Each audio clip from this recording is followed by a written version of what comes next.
It is really simple to set up your Atlantis machine. First, install the water jar. Wait for 2 to 3 minutes for bubbles to stop rising in the jar. Now, plug in the machine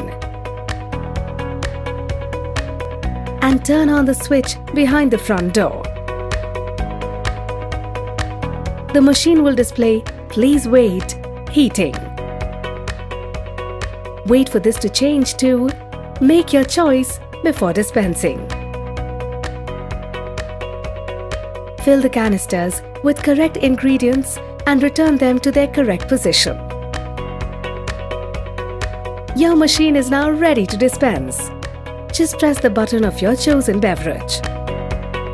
Remember to throw away the first cup when you first use the machine. You have the flexibility to place the water jar either at the side or on the top. Contact us if you have any queries.